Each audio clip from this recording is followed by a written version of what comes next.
So, our first guest for tonight is a young adult fiction author. His name is Lamar Giles, and he has several books that he's written, and he has a T-shirt that has something on it about one of his books. I'm assuming. So it says the. That's all I can see is the and some pictures. So the tethered. Okay, all right. So if you can unmute Lamar, welcome to Black Office Matter TV. Hello, hello. How are you? Fine. How are you doing? Now the tethered, or was it the tethered or the untethered? The Tether. The I tethered. know from that's the movie. That's from Jordan Peele's Us. Yes. Oh, I didn't see Us. I saw the first one.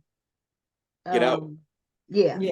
I saw that. Then everybody was telling me Us was kind of weird and scary, so I didn't want to be scared. My husband has vision problems, so he can't go to the movies.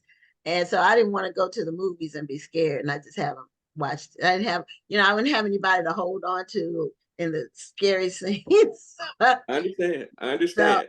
I don't, and I haven't watched it at home yet. Now his other one is called. That's the Nope. one with something in the sky. Nope. Nope. That's the Uh-uh. UFO Yeah, movie. I haven't watched that one either. But I've heard mixed reviews. Get Out was good. I love his stuff. And Okay. and I understand if you don't want to see the scary movies, I will watch them for you. Okay. Okay. Well, I don't like it when something jumps out. It makes it I startle me. understand. It makes me jump like that. That's the part I don't like. And I don't like a lot of gore, like stuff Well, being cut up. Jordan Peele's movies aren't that gory, and if I'm gonna try to talk you into seeing some more of them. So if I can be a positive influence in any way, I just love his stuff. He's a great filmmaker. Yeah, well, I appreciate his craft. So, and I, give him credit. He's kind of created a lane for himself, Yeah. and that's good when you have a lane that you can call your own. So, anyway, Lamar, tell us about your book. So and I've been writing professionally for 20 years, full time for 10 years. My latest book, the one that's coming out in Yeah, we're September. coming out August 6th. This is September 17th. Ruin Okay, Road. now I saw one listed, The Getaway. Is that still coming out August 6th? Oh, The Getaway came out September of 2022. Okay, So they had it listed wrong. Unless it's is a paperback coming out? paperback will be out this next month. That's correct. You're That's right. Forgot okay. about that. Okay, Paperback's that's coming out what it next was. month. Okay, Um, so this one's called Ruin Ruin Road. Road. Okay, and it comes out in September. That's September 17th. And Okay. this is my latest horror novel. So that's the T-shirt.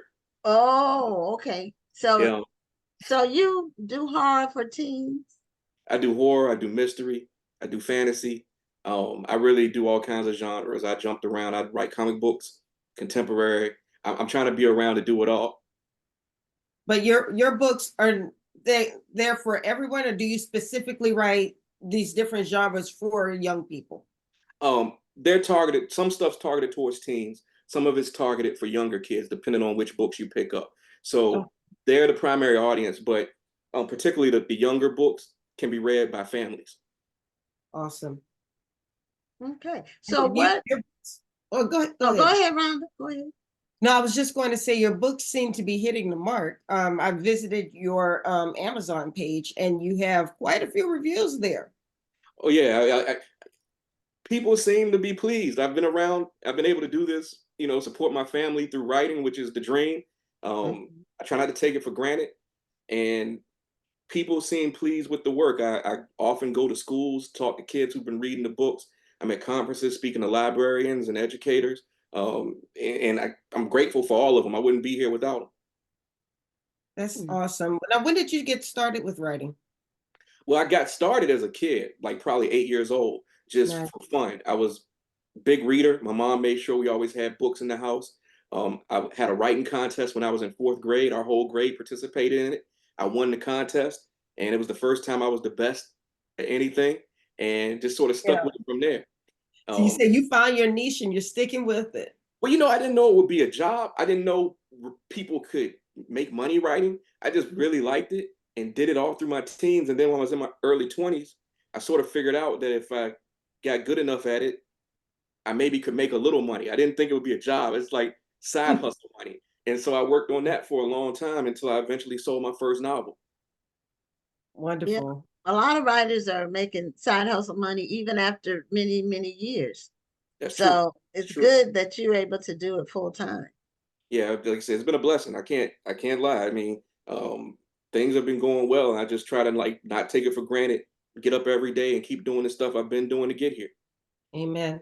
So when you say you do it right full time, are you referring to your novels or do you do other types of creative? Mostly novels. I've written some short stories. So if you can see the wall behind me, that's a lot of the stuff I've written over the last 10 years. And then I've done some teaching at writing programs, specifically Spalding University in Louisville, Kentucky. And but that's sort of rare. I mostly do that just because I like to do it, and I like to talk to people who are trying to figure out how to do this sort of work. But writing is what I do, and once I get my daughter out the door in the morning, that's what I'm working on until it's quitting time. Now, how do you I guess I'm trying to say, you're basically writing from home. You're writing books. This is your job. How do you stay disciplined? Because it's easy to, I mean, I work from home and I know a lot of times because I work from home, people think that I'm home and I can just talk on the phone, Yeah, or I'm home so I can run and do an errand for you. They don't realize that I'm actually working. I can't have a conversation with you. yeah. So how do you stay disciplined? And then how do you keep your family at base, so to speak, or your friends at bay so they can respect what you're doing? Well, it wasn't that difficult because prior to me going full time as a writer 10 years ago, I worked in the tech industry for 12 years prior to that. And 7 of those years, I was working at home.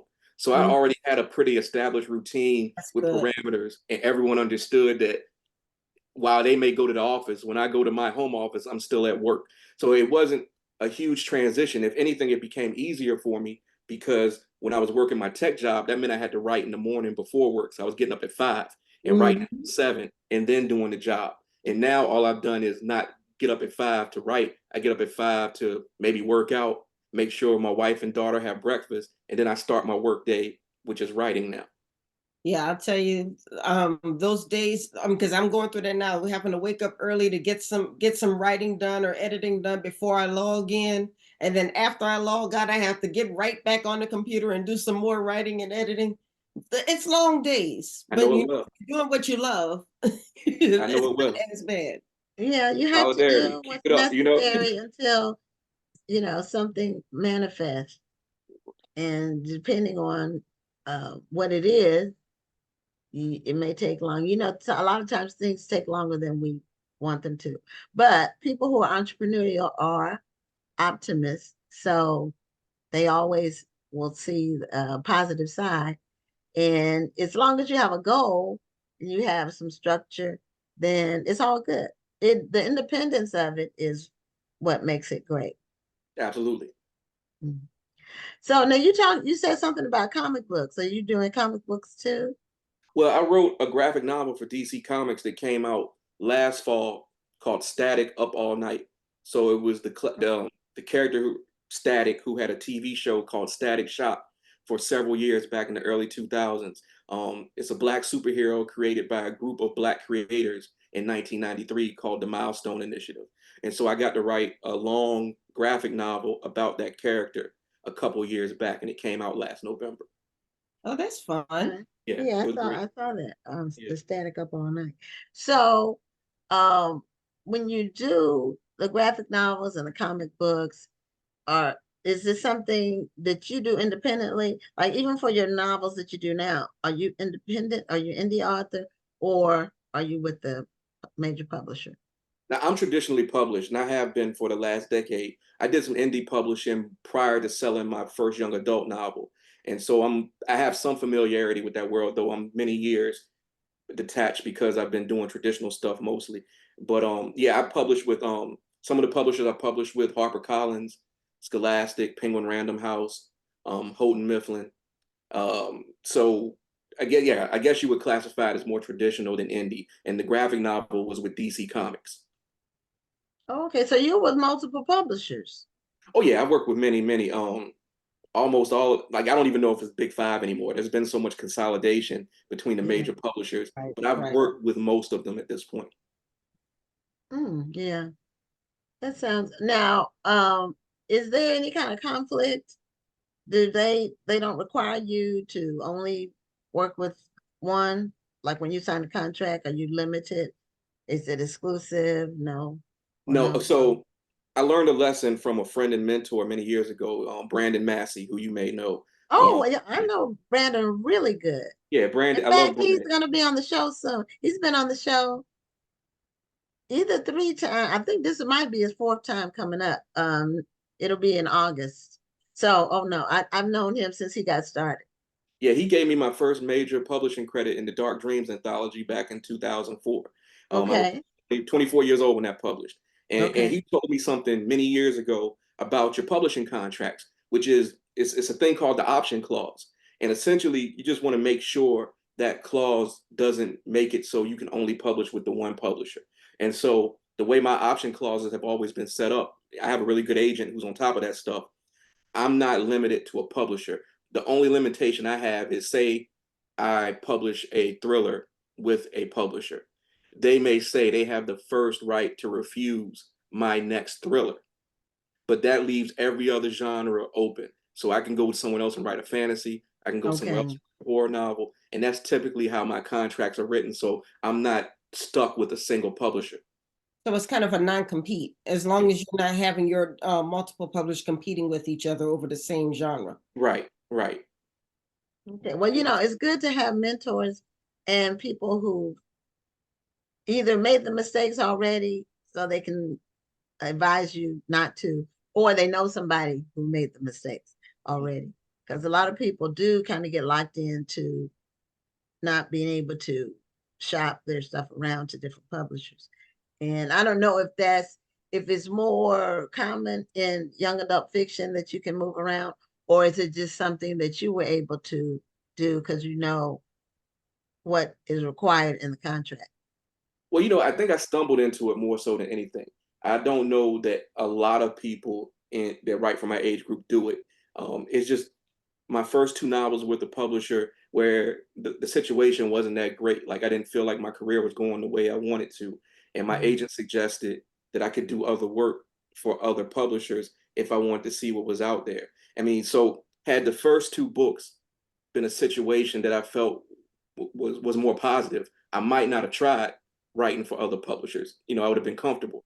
But since I was Okay. uncomfortable, I was like, well, let me try this. And once I started down that path, it just opened up all sorts of opportunities where editors knew my work. And I was in the position to be able to go, hey, can I write this for you? But can I also write this for this other person? And a lot of times they were amicable to it.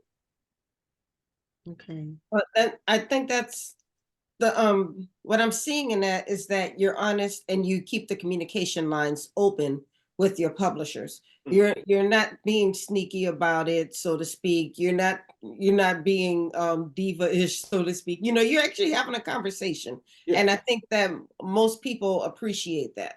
Oh yeah. Yeah. I mean, I think everyone knows that I do different things at different Mhm. places, and there certainly have been relationships that have grown out of that where it's like I only want to write thrillers with my editor Jody, for example, and Jody knows that, so we work very well together. But Jody's okay if I get an opportunity to go write for DC Comics. Like that's a whole different thing, and it's almost like your friend is saying, "Hey, you got to take this other opportunity. We'll still be here." Right. So That tell us what your book is about. Your last couple of books. What's the storyline? What's the what are So the characters and all of that? Ruin Road is about a young man named Cade Webster, who's a star football player. He's probably going to go to the NFL in a couple years, which is great. What's not so great is his father's dying of stage 4 cancer. On top of that, because he's a big black boy, everywhere he goes where people don't know him, they're afraid of him. He's a great kid, but it doesn't matter. They're scared when they see him. And one night, that leads to a misunderstanding where he's running from the cops. He ducks into this creepy pawn shop and he makes a wish. He wishes that people would stop acting so scared around him. That wish comes true, except everyone he meets from that point on stops fearing everything. And that leads to chaos. This is my first supernatural horror novel. It's something I've been building up to for many years. And when I say that, I mean it literally, because when Brandon Massey bought my second story for his second anthology, Voices from the Other Side, this novel is somewhat of a sequel remix to the story he published. Okay. Okay. Well, you know that what you described is common in terms of what happens to many. I won't say all, because I don't like to uh, I like to qualify things, but what happens to many Black males that are above average size and height, and some that aren't. Well, I But was gonna say, I'm yeah, short and I've dealt with it, so I can imagine what yeah, my younger brothers deal with. yeah, the ones that are, the thing with the clutching the purse in the elevator and things like that. Um, so and that's unfortunate, and that I'm sure that can be debilitating. Um, Women don't get that as much. What We we will do, we get, do get it. well, I don't know if it's the fear thing. What I've experienced is when you go into a store and they follow you. That's what, as if you're going to steal something. Um, I don't get it a lot, and but probably because now I do most of my shopping online. Not because of that, but because between COVID and just being busy, it's just easier. It is very convenient. I can admit that. So, but this is good that you are putting that experience in a novel Yeah, for I hope 14 people like it. for young adults. Yeah, it's something it's a lot in the book that I'm talking about. Like I try not to write to the issue. I try to incorporate it seamlessly and just focus on an entertaining story. But it's a lot in that book that I want to say. I mean, that's how I try to approach most of the books. Okay. So what is your of the books how many books do you have so far? In Do the you know the last 10 number? years, 14, I think. I think 14. yeah, Ruin Road I think will be 14. Okay, Ruin Road is 14. And what's your best-selling one so Mhm, far? mhm. And what's your favorite Um Best selling it. I think I'm going to give you three because I think there's three of them that do particularly good numbers. one? My Okay. first novel, Fake ID, my first middle grade novel, The Last Day of Summer, and then the book from 2 years ago, The Getaway, is doing really good numbers. Like that's the one we're trying to make a TV show out of right now. Oh. Yeah. So, and as far as my favorite, that's a tough one. That's a tough one. I love them all in different ways. They're like children. It's like, Um, Yeah, I I was know. just about to say, it's We're like choosing your favorite child. You can't do yeah, that. yeah, we're both authors, and so when people ask me that, it's hard for me to answer too. A lot of times, my favorite is the latest one, mhm. because it's the most familiar. But then there's, each one has a different. uh I was in a different place when I wrote them. I was, so it just depends. I'll shout out one of my kids that don't get enough love, I think, and that's Not So Pure and Simple. That's my contemporary novel about a young man who joins a purity pledge at his church because he likes a girl that's in it, and that's a terrible plan, and it causes all kinds of problems in this town. It's a funny book. It's my book that's funny. There's nothing scary in there. There's nothing traumatic. So, Okay. Not So Pure and Simple for anyone who's looking for something light. I actually like the idea of Yeah, that. I did too. I read a similar book and it wasn't scary, but I think I like the lighter take that you're taking on it because the book that I read was not as light a subject. Mhm. But the take that you're taking on it sounds like it would be something that we could kind of chuckle at. Oh yeah, like I said, that's my funny book, and that came out a month before the pandemic shut down. So that book just, the world shut down, so we didn't get a chance to get out and really talk about that one. But that's one it's the one that's the most different of everything I've written. Okay, and that one is called the Not So Not so pure and simple. Pure and Simple. Okay, Not So Pure and Simple. Okay, well, now when you do your stuff with DC Comics, Was that the graphic novel or that's a pure comic book? It's a graphic novel, so that book's 200 pages long. So it's a Two, hardcover. oh no, it's a paperback, but it's thick. Uh-huh. Mhm. Yeah. Well, graphic novel. I Is didn't that know about DC Comics did graphic novels. So is that's that about the standard length for a graphic novel, about 200 pages? Actually, it depends, I guess. I think a lot of them are probably shorter. They give That's you why a I was lot of wondering room. if they're normally shorter. Yeah, and technically it's two things in that book. It's the main story, which is about 160 pages, but then I talked them into letting me write a bonus story that's an extra 30 pages. But I pitched it and they liked it so much they said go for it. That's awesome. oh, okay. It That is. sounds like you have a really good agent who's on your side and is looking out for your well-being, so to speak. And not everybody can say that. So it sounds like you two have established a relationship. How long has she been your agent? Since 2011. So what's that, 13 years? Okay, That's Um, that's a awesome. long time because I yeah, I hear mean, about authors ditching their agents left and right. Sometimes they don't yeah, work out. So I've heard the stories. I know many writers who had to switch agents multiple times. I mean, I don't know. I was just fortunate. Like my agent's name is Jamie, and we just vibed from the beginning. And she's been there to help me through stuff when like there was times when I thought my career might be over, and she came through with a suggestion that helped me keep things going. So I mean, I always said as long as she wants to be an agent, she's my agent. There you go. now one of our viewers wants to know what writers have influenced you. And you Oh, mentioned Brandon in terms of yeah, him being a Brandon man. definitely. Tanana Reed do, Okay, I read her Stephen stuff. I just Barnes, finished reading her latest book, The Reformatory. amazing. Mhm. It's my favorite thing I read in 2023. Oh, absolutely Oh, okay. fantastic novel. Yeah, I'm Um, Okay, yeah, still in it's the a very good process of book. reading it, so don't say anymore. Let's move on. Okay. um, Stephen Barnes is Okay, I'm reading stuff too. Her husband. and Steve. I got to give Stephen King his props because when I was growing up in the town I was in, when I wanted to buy books, I could only get them from the grocery store. And anytime you went in the grocery store, you could get a Stephen King book. And so I would buy his books because I like scary stuff. And Okay. that influenced me tremendously up until my teens when I was able to find like other people who did the sort of things like Miss Do. Okay. Now I from say Stephen, she knows how to describe a scene because Oh, yeah, yeah, she can. She yeah. has a real gift. And I've read several of her books, and a couple of them are in my top 20 of all time.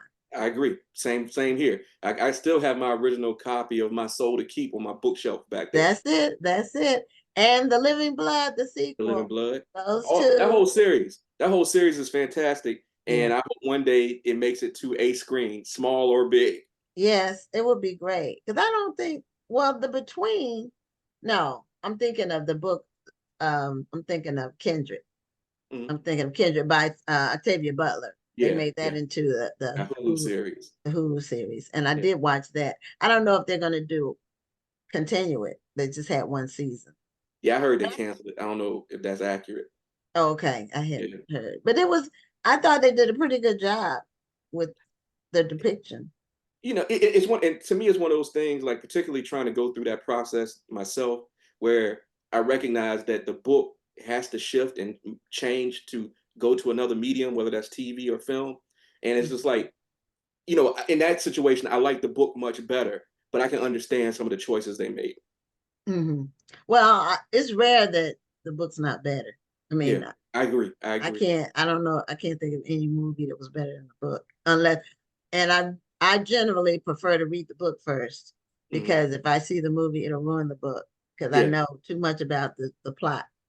And so, but there's a lot more Black content that we've been seeing, especially with the streaming services. So it's a lot of writers getting their due and in all different genres. yeah, yeah. I have a long list of things I need to watch. I have a 3-year-old. So the things I tend to watch are Mickey Mouse and Bluey. And so it's hard for me to get anything else in before she goes to sleep. Or I got to watch after she goes to sleep, I mean. So I have Okay. a long list of things to catch up on. Okay. So what's something that you like to watch? Because we only have a couple minutes left, but I'm just interested in like a series that you like. All right, so my guilty pleasure right now, because I missed a lot of it because my daughter's been so young, I've been watching Power Book Two, Ghost. I had a feeling you were going to say something like that. That's my guilty pleasure right now. Like I'm really like because there's a lot of episodes. Like I didn't see it when it originally aired, so I'm able Hmm. to when I got couch time at night, I'm able to throw something on. So that's been the thing I've been watching a lot of lately. Okay.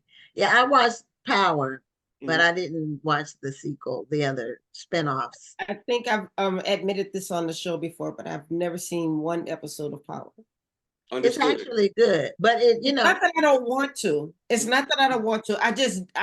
I keep telling myself I'm going to binge watch it so I can watch it from the beginning. Yeah. And I just have not taken the time to start binge watching it. I've heard it's great, and I believe it's probably great. I just haven't had the time to watch it. And the thing I'm guilty of is I rewatch things a lot. Like so, there'll be a ton of new stuff, but then I get time, and inevitably I'm going to rewatch The Wire. The Wire is my Yeah, favorite show ever. The Wire was great. I've seen it. I haven't seen it lately, Yeah. but I have that one. Is a really good show. And if you like scary stuff, now what do you think of The Walking Dead? I was cool with The Walking Dead for about 5 seasons, and then it Okay, just it got a little bit repetitive to me. So I don't okay, know anything that happened after around season 5. Um, okay. Now I tell people just watch 1 through 6 and quit okay. So maybe I'll do because maybe I'll do it the gets sixth season yeah, and then 6 was stop. good. Six Yeah. was good, but after Well, that, uh, unfortunately, we're at yeah, time. we But are. if you can just remind us, please, the new book that you have coming out when it's there we go. Ruin. Wrong Road, September 17th. Pre-order is appreciated. Anybody out there, but I thank you for this opportunity to talk books. Okay, Okay. well, Thank you're you for being on welcome. the show. Yeah, we're glad to get you on the show, and we'll have you back at some point when your future books get released. Thank you so much. Y'all have a good night. You You too. too.